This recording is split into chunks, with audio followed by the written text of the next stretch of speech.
ನಾನು 18ರಲ್ಲಿ ನನಗೆ ಬೇರೆ ಪಕ್ಷ ಅದು ನನಗೆ ಟಿಕೆಟ್ ಕೊಡದೆ ನಾನು ಜೈಲಿಗೆ ಹೋದಂಥ ಸಂದರ್ಭ ಇದೆಲ್ಲ ನಿಮ್ಗೆ ಗೊತ್ತಿರೋದು, ಅದ್ರ ಬಗ್ಗೆ ವಿಶ್ಲೇಷಣೆ ಮಾಡೋದಿಲ್ಲ. ನನಗೆ ಸ್ವಾಭಿಮಾನಕ್ಕೆ ಧಕ್ಕೆ ಆದಾಗ ನಿತ್ಯ 21,000 ತಗೊಂಡಿದ್ದೆ. ರಾಜಕಾರಣ ಯಾಕಂದ್ರೆ ಕಟ್ಟದಂಥ ಮನೆ ಕಟ್ಟದಂಥದ್ದು ನಾನು, ಇವತ್ತು ಯಾರೋ ಉಳಿದು ವಾಸ ಮಾಡ್ತಾ ಇದ್ದಾರೆ. ಇಡೀ ಆ ಮನೆ ಕಟ್ಟಿ ನನ್ನ ಹೆಂಡತಿನೂ ನಿಲ್ಸಿ ಜಿಲ್ಲಾ ಪಂಚಾಯತ್ ಮೆಂಬರ್ ಮಾಡಿ ಆ ಪಕ್ಷಕ್ಕೆ ಜಿಲ್ಲಾ ಪಂಚಾಯತ್ ಮೆಂಬರೂ ಇಲ್ಲಾಗಿತ್ತು. ಇಷ್ಟೆಲ್ಲ ಮಾಡಿ ಆ ಮೊದಲೇ ಒಂದು ಕಾಲದಲ್ಲಿ MLA ಆಗಿತ್ತು, ಬಟ್ ಆ ಪಕ್ಷ ಬಿದ್ದೋಗಿತ್ತು.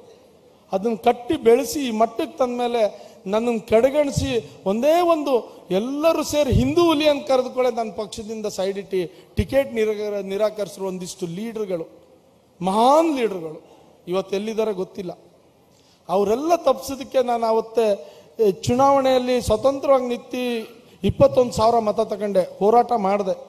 ಅದನ್ನೆಲ್ಲ ಗಮನಿಸಿದಂಥ ಕುಮಾರಸ್ವಾಮಿಯವರು ನನ್ನ ಪಕ್ಷಕ್ಕೆ ಮತ್ತೆ ತಗೊಂಡ್ರು ಮುಖ್ಯಮಂತ್ರಿ ಇದ್ದಾಗ.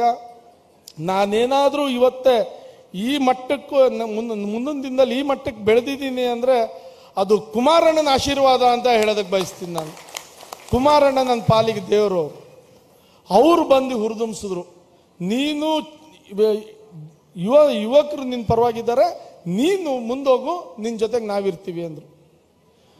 ಹಾಗೇ ಇದ್ದಾರೆ, ಇವತ್ತವರೆಗೂ ಹಾಗೇ ಇದ್ದಾರೆ. 23ರಲ್ಲಿ ಬಹುಶಃ ನಾನು ಗೆಲ್ತೀನಿ ಅಂತ ಭಾವನೆ ಇಲ್ಲಾಗಿತ್ತೇನೋ, ನಾನು ಗೆಲ್ತೀನಿ ಅಂತ ಭಾವನೆ ಇದ್ದರೆ ನಾನು ಗೆದ್ದೋಗ್ಬಿಡ್ತಿದ್ದೆ. ಆದ್ರೆ ಕುಮಾರಣ್ಣ ಕೊಟ್ಟಂಥ ಸಹಕಾರ ಇವತ್ತು 30-35 ಸಾವಿರಕ್ಕೆ ಒಂದು ಸಂದರ್ಭದಲ್ಲಿ ಮತಗಳು ಈ ಪಕ್ಷಕ್ಕೆ ಬಂದಂಥದ್ದು.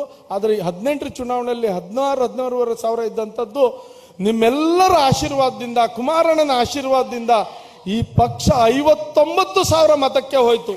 ನಿಮ್ಮೆಲ್ಲರ ಆಶೀರ್ವಾದ ಕಾರಣ ಆಯಿತು. ಕೇವಲ 676 ಮತದಲ್ಲಿ ನಾವು ಸೋಲು ಅನುಭವಿಸ್ಬೇಕಾಯ್ತು. ಅದ್ರ ಸೋತ ಮೇಲೂ ಈ ಪಕ್ಷವನ್ನು ಬಿಡ್ತಾ ಇಲ್ಲಲ್ಲ, ನೀವು ನನ್ನನ್ನು ಬಿಡ್ತಾ ಇಲ್ಲಲ್ಲ, ಅದೇ ನಮ್ಮ ಸಮಾಧಾನ.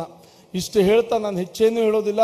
ಕುತೂಹಲಕಾರಿ ಮಾಹಿತಿಗಾಗಿ ಕೂಜಳ್ಳಿ ಟೈಮ್ಸ್ ಚಾನೆಲ್ಗೆ ಸಬ್ಸ್ಕ್ರೈಬ್ ಆಗಿ, ಪಕ್ಕದಲ್ಲಿರುವ ಬೆಲ್ ಐಕಾನ್ ಅನ್ನು ಪ್ರೆಸ್ ಮಾಡಿ.